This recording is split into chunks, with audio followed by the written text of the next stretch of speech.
I'm going to start by saying if you don't know what Pi Show is or what Avatar is, I have some wider reading for you to complete. Pi Show isn't a real game. It was part of Avatar's world building, the type of game that you play over a nice cup of tea or in the back of a dodgy pub. We sure this game isn't British? Ugh. Fucking hate tea, Jesus Christ. This tea is nothing more than hot leaf juice. Uncle, that's what all tea is. What's interesting about Pi Show is the rules of the game were never explained. Despite the fact that everyone in the world of Avatar at least seemed to play or know about the game, no one ever explained how you would play it. That was until the community came along and breathed new life into the game and made physical copies of the game board. Team Avatar, the real one, not the one in the show, has really done their homework when it comes to historical content. That was tea.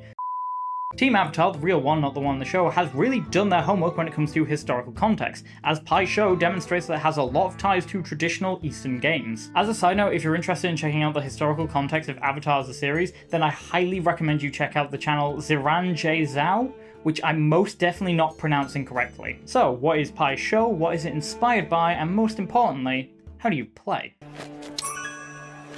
I see you favor the White Lotus Gambit. Avatar is a series that primarily takes inspiration from Chinese history and myth, although it also takes inspiration from other Asian countries such as Japan and India, albeit with a bit of a Western twist. The 4 elements in the show are quite literally just a westernized version of China's 5 main elements, being water, fire, metal, earth, and wood. All 3 of these countries have a history with board games such as Go, Shogi, and Pachisi, now known as Ludo, so it makes sense that Avatar would have a board game that is integral to its world building. As it's first presented in the show, the Pi Show, if you will.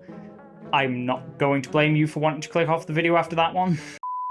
Pi Show is played by placing patterned tiles on the intersecting lines of the game board, and we know of one tile of major significance, that being the White Lotus. This immediately brings 2 games to mind, being Go and Mahjong, 2 games that are of Chinese origin. Much like Pi Show, Go is played by placing tiles on intersecting lines on the game board in order to control more of that game board than your opponent. It is also one of the oldest games to still be played to this day, being around 2,500 to 4,000 years old, making it older than some of our modern religions. Jiangsu Jidu 2, your religion's ass is younger than the board games on my living room shelf. Mahjong also bears a striking resemblance to Pi Show, especially considering in the series the game ended when all the tiles have been depleted, similar to how in Mahjong a game can end when there are no more tiles remaining and no player has declared the victory. The tiles aren't all the same like we would see in Go. The 3 tiles that we do see, being the White Lotus, the Orchid, and the Wheel, could all be representative of different suits, similar to how Mahjong has different suits. To quote Zuko, "We're not here to gamble on Pi Show," pointing out that Pi Show is a gambling game.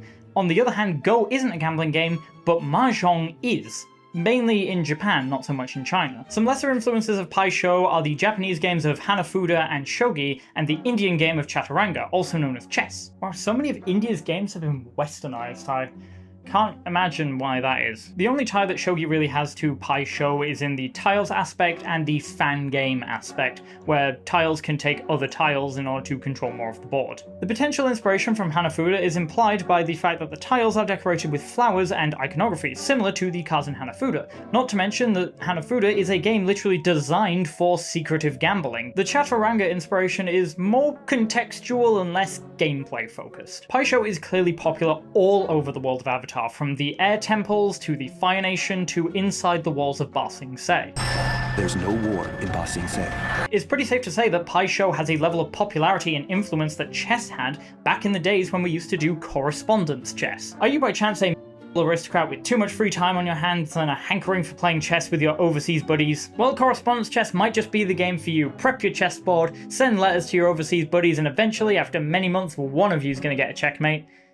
Or one of you is going to die from some random disease that you tried to cure by shoving nightshade up your ass. I can fully see people in the world of Avatar having games of correspondence Pi Show, plus it means that Aang can still have games with Gyatso while he's out on his travels.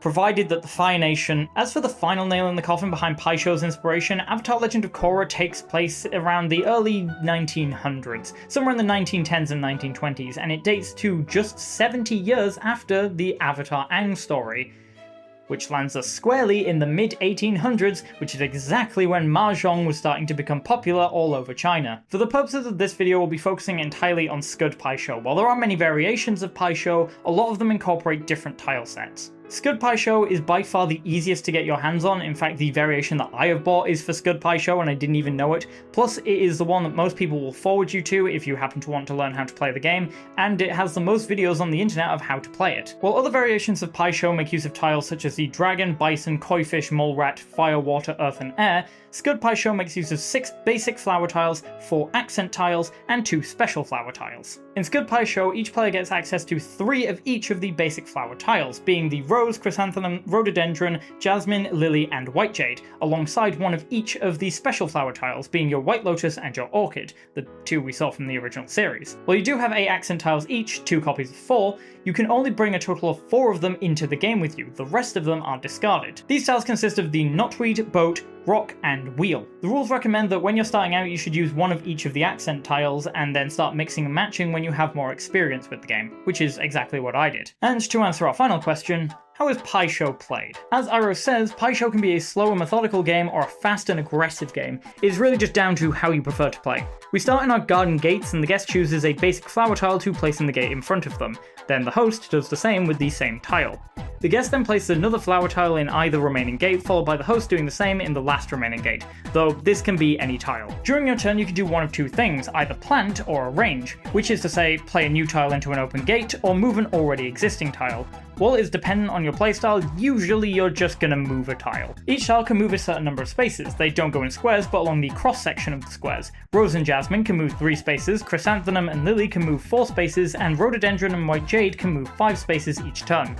Once a tile leaves the gate, it can't re-enter a gate and must remain in the garden. Speaking of which, each board has 4 neutral gardens which any flower can enter. There are also red gardens and white gardens, or in my case, gold gardens. Red flowers can't end their turns in white gardens, and white flowers can't end their turns in red gardens, though they are perfectly free to pass through them. The objective of the game is to create harmonies between flowers, which is done by having flowers that harmonize in an uninterrupted line with one another. The various harmonies can be tricky to remember, so have a guide on hand and make rules for if you realize a fuck-up has been happening for multiple turns. This will save you so many headaches in the future. And honestly, just do this with every board game you own. When you create a harmony, you can do one of 3 things. If you have no basic flower tiles in any gates, you can place a basic flower tile in any empty gate.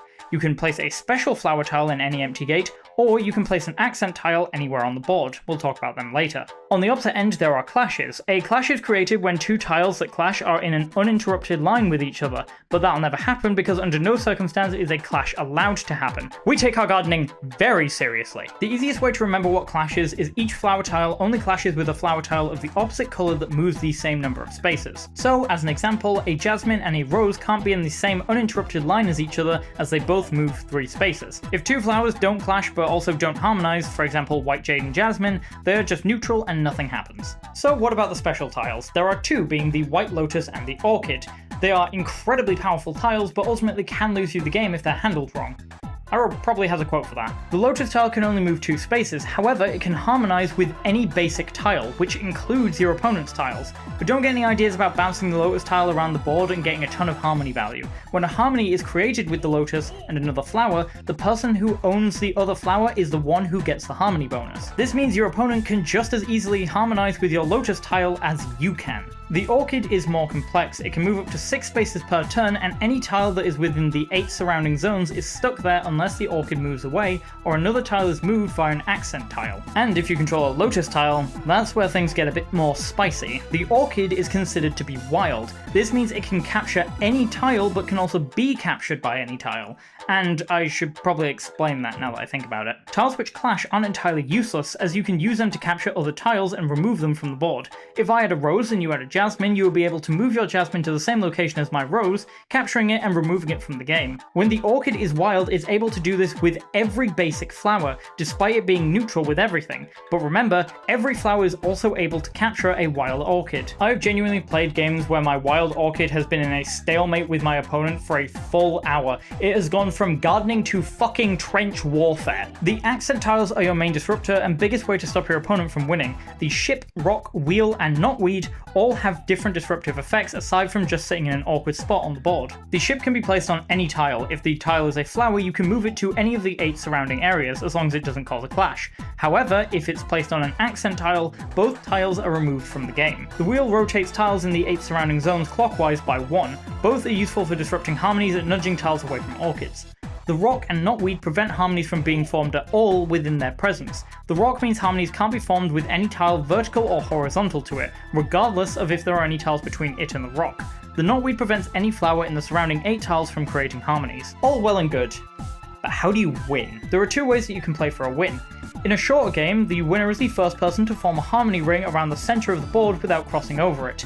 A harmony ring being 4 or more harmonies that form a square or some vaguely square shape. The second way is to play until neither player can make a move that would change the game state, essentially playing to a point where you're just pointlessly shoving tiles around a board, or no tile can physically be moved without causing a clash. At which point you count the number of harmony rings each player has surrounding the center point of the board, and whoever has the most wins. Of course, there are certain tricks that you can pull that help make your victory that much more smoother. Starting with gate control. The idea behind gate control is that your opponent can't make a harmony ring if they can't get flower tiles in to do it. Anytime that there is an opening in a gate, you place one of your own flower tiles there to ensure that they can't place anything new. However, getting all of the gates under your constant control would require you to make harmonies, and while you're making harmonies, your opponent is putting things in gates and making harmonies of their own, so it's unlikely that you'll be able to pull this off without playing the long game. Now let's talk about clash locking. As per the rules of Pi Show, you can't move a tile to any area on a board that will cause a clash. This is also true if there is a tile between 2 tiles that would clash. If there is a jasmine in between my rhododendron and white jade, you can't move that jasmine as that will cause a clash between my 2 flowers,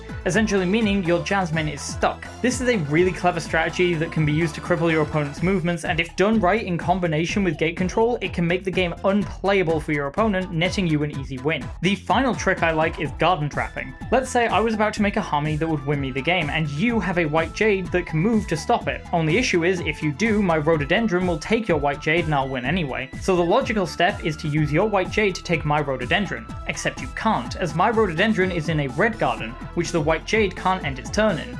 This means if your white jade makes a move, my rhododendron can capture it, meanwhile being completely safe from anything you try to pull. Pi Show isn't like chess in the sense that every space on the board is equal. Different spaces in Pi Show will allow you to do different things and control the board in different ways, and it's about mastering these different ways of doing things to stop your opponent making harmonies and to make harmonies of your own that will truly net you the win. So that is Pi Show. It's one of the reasons why I absolutely love the series of Avatar and its community. The writers really did their homework in terms of the historical context behind the board games of the time, and the community making this game a real thing through printing and carving and making rule sets for it really just speaks to how much this series is loved. Not to mention the fact that this game is built so it feels like a game from ancient Asia. It doesn't have any weird modern quirks, it doesn't throw in cards, it doesn't do anything that it doesn't need to. This feels like a game that I could go back in time and see people playing, which is fantastic. The inventors of this game, brilliant. Fucking love it. Just remember, when you're first starting out playing this game, and generally any game that you play, always have backtracking rules in place. If you discover a tile is just sat somewhere where it really shouldn't be, then move it a space or remove it entirely from the game, whichever makes more sense. It will save you so much time in the long run. After all, you're learning a new and complicated game which has a lot of moving parts and a lot of things that you need to keep track of. You're not going to do it perfect every single time, you're gonna fuck up, and it's best to just learn from those mistakes, correct things and move on, rather than dwelling on it and starting all over again, which I feel like is true for every part of life. There are so many different variations of Pi Show on Etsy that you can buy. Some of them are specifically made for Scud Pi Show, some of them are mainly for collectors, and some of them are for different variations of Pi Show that come with all the tiles that I've described previously. Just be aware of the incredibly heavy price tag that comes with this game. This was around £90, and there are some that are more expensive than that, but I will admit that look absolutely fantastic. So if you are a fan of Avatar in any respect, I highly recommend that you get your hands on one of these games, because they're fucking incredible. Now, if you'll excuse me, I have an assessment to go do.